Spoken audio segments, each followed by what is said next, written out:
Alright, what's going on, you guys? Another LeetCode video today. This one is called k closest points to origin. So we're given an array points where each point is going to represent a point on the xy plane. We're also going to be given an integer k. They want us to return all of the k closest points to the origin, and the origin is 0, 0. So of course the distance between 2 points, they help us by giving that to us. It's just the Euclidean distance, so it is, you subtract one x coordinate from the other x coordinate, you square it, and then you add that to you subtract one y coordinate from the other y coordinate, in the same order that you subtracted the x coordinate, right? Anyways, yeah, the formula is given to us. Square both of those, add them, take the square root. That's the distance, right? So the answer is guaranteed to be unique, so we don't have to worry about weird answers where there's going to be like duplicate like points of equidistant points, things like this. So the answer can be in any order, so it also doesn't matter what order the points are returned in. So basically, so k closest, it's a k closest problem, right? So that kind of insinuates, potentially we could use a priority queue or heap here, and that is what we're going to be using. So actually, instead of just beating around the bush, let's just get straight into the problem. So we're going to be using a max heap to solve this, right? And we're basically going to be, it's kind of tricky because we're not comparing these points just by looking at their points directly, when we're inserting them into the heap. The way we're going to be inserting them into the heap, the comparison metric is going to be those distances from the origin, right? So with that being said, let's take the second example and then just work through it with whiteboarding. So we have 3, 3, 5, minus 1. So let's might have to go back and forth a few times to get all of these. So we have 3, 3. We're going to have, I think it was 5 minus 1. And then one more point, minus 2, 4. And then we also have our k is going to be equal to 2, right? So we just want to basically return what the 2 closest points are to the origin, right? So how are we going to do this? Well, first of all, we can go over the whole distance formula, but, honestly, they give that to us. It should be pretty straightforward what they mean by closest point to the origin, right? So the origin is going to be here. It's 0, 0. And then we would have 3, 3. That would be like, I don't know, somewhere over here. And then it's basically just this distance. The formula is, you just take 3 minus 0 squared plus 3 minus 0 squared. So you just have 9 plus 9, you get square root 18 for the distance. And now that I think about it, we actually need to do this for every point, right? Because we're going to want to put these all in our heap, and we're going to have to do that one at a time, right? So let's say our max heap is down here, right? So, and we know that this point 3, 3 has this distance of root 18.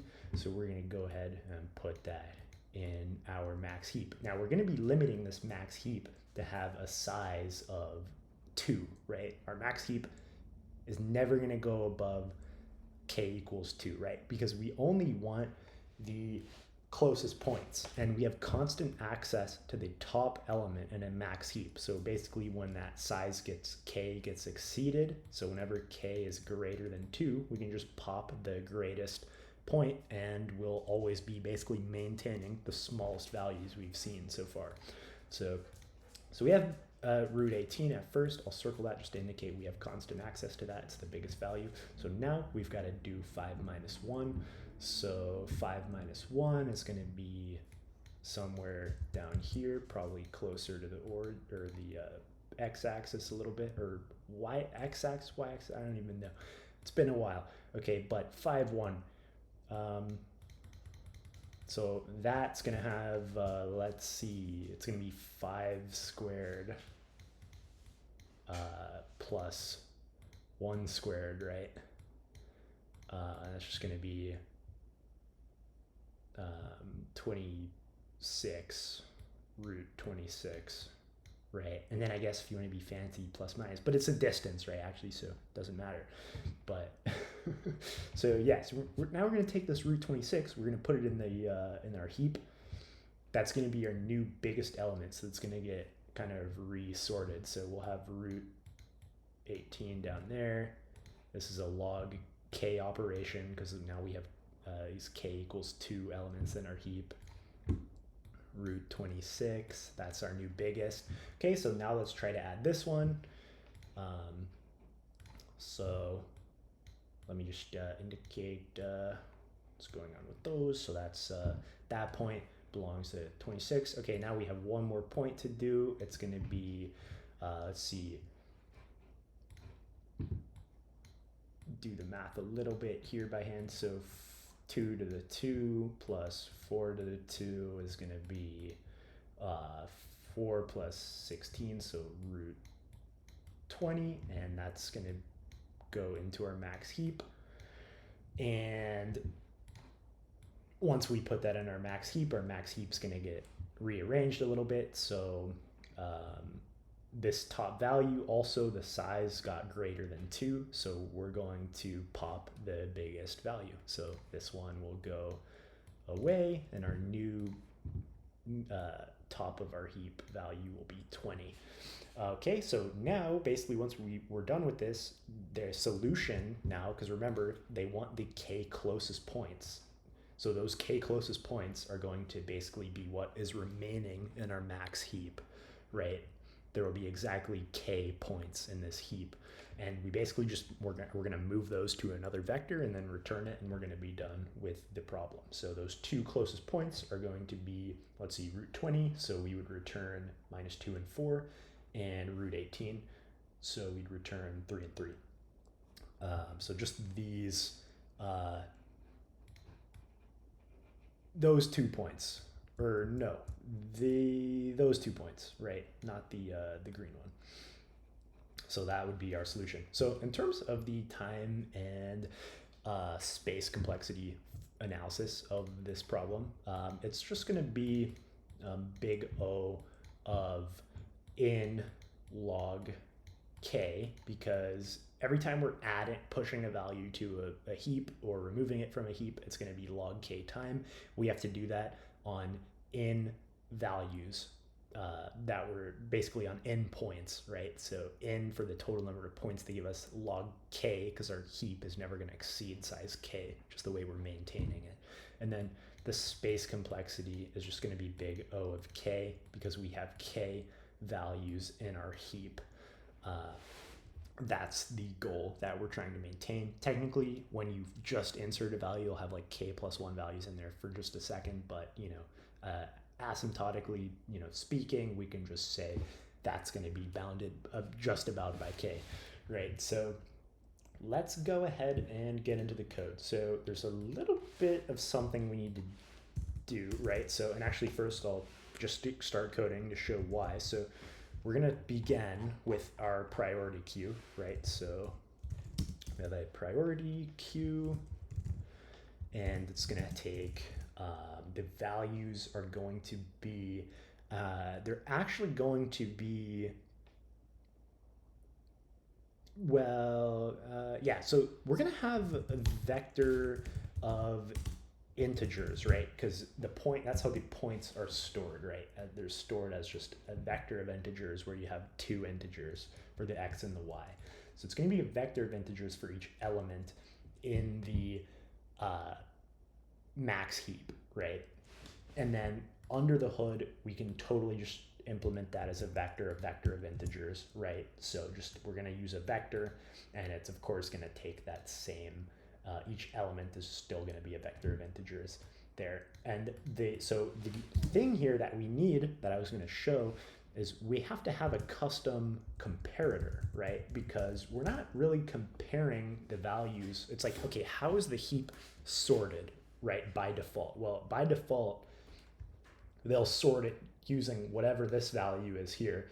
I'm not even sure if this has a default comparator, you know, for a vector, right? It's like, how do you even compare two vectors? Like, I don't know what they would expect there, but we're going to implement this, you know, a custom comparator, right? Because how do we want the points to be sorted in our heap? We want them to be sorted based on their distances to the origin, which is a pretty specific metric. So we're going to have to code that in, right?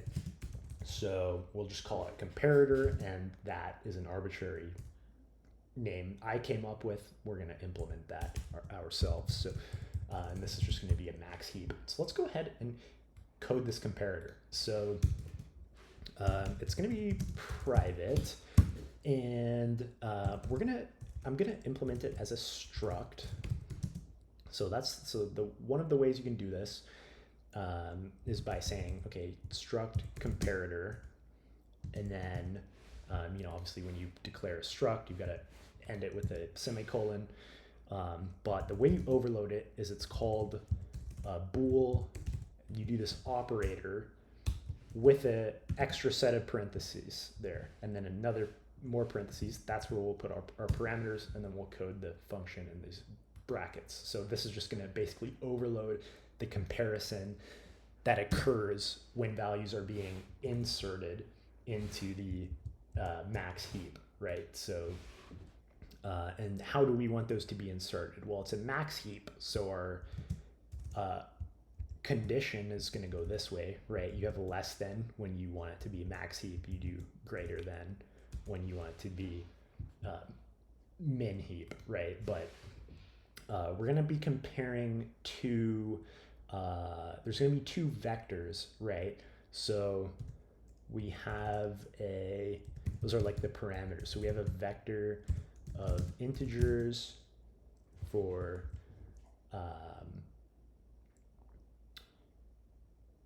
you know, for A, and then we have a vector of integers for B by reference. So that's like the 2 points. That's going to be 2 points we're comparing, right? So, and each point has 2 coordinates. So we basically want to see, you know, and we can actually write a formula for this. So let's write a formula that gets the distance to the origin for a vector of 2 points. So let's take, and that'll be private. So we'll just do that right above this. So we'll say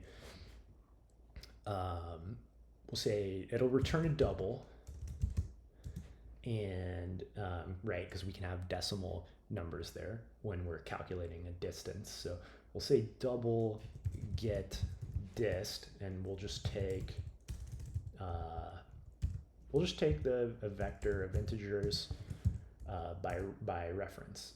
Get dist, and this is actually dist from origin, right? So, and I'll just call this the proper name. We'll spell it all out. So get distance from origin, and we're going to just return the square root of, let's see, we're going to take a 0, so that's x, and we want to raise it because we're subtracting 0 from it, right? But we want to raise it to the second power. So we could either just do a0 times a0, or we could do pow a0 comma 2 to use the power function. But let's just do it this way. So we're just going to multiply the x by itself to simulate, you know, squaring it, and then we'll do the same thing for the y coordinate, and just and then all that needs to happen is just add those 2 squares and then take the square root of them and then return that, and that's the distance from the origin, right? Because the origin is just 0, 0. So so now this will help us for this function, because we can just say we can just return get distance from origin on A, and if that is less than B, then that'll give us basically a max heap data structure configuration. You know, if we change this the other way, that'll give us a min heap, right? But we want a max heap, so we're gonna do get distance from origin A. We're gonna return less than get distance from origin B, right? So that's gonna be our custom comparator. So now we can actually get into the code for the algorithm. So we're just gonna want to iterate through every point in points. So we'll just say auto. I don't really care what type that is. Point in points, and then we're just going to say, okay, max heap dot push. We're just going to go ahead and push that point onto our max heap. And then we have, remember, we want to maintain our max heap of size k. So if our max heap gets too big, so if the max heap dot size is greater than k, then we're just going to pop that greatest value, because we only want the smallest values, right? So we can pop the greatest value. So that's pretty much it for getting those k closest points into the heap. So now we have the k closest points in the heap, so we can either say, you know, while max heap is not empty, and then, you know, add them all that way, or we could say while, you know, our result size is not yet k, right? There's a few ways you could do this, but we'll just say, we'll do, I mean, first of all, we need a result vector of integers, right, to return. So let's just make that. That'll be for the, you know, the vector of points. So we'll just call this result. And I'm just going to say while, we'll literally just, because we know the max heap is only going to, it's going to have exactly the k closest points. So we'll say while max heap is not empty. So we'll not max heap dot empty. We're going to say, we're going to push, basically we'll say res dot push back max heap dot top, just to get the, you know, get access to the largest of those points in constant time. And then we just need to pop it with max heap dot pop. And at that point, we'll have all of the k closest points inside of this result vector, and we can just return res. And then that's it for the problem, if we can spell correctly. Okay, so yeah, this is about it. Would not be surprised if I get a bug here, but because some of this is a little weird, you know, with the comparator. But yeah, so from nested type, that's right, non-static member functions. This is actually, you know, pretty basic. We're using a non-static function method inside of a struct. Basically, we could just put this static before this, and that gets rid of that problem. So yeah, hopefully, you know, this video helped you understand k closest points to origin better. If it did, leave a like and subscribe. I'll see you guys in the next video. Peace.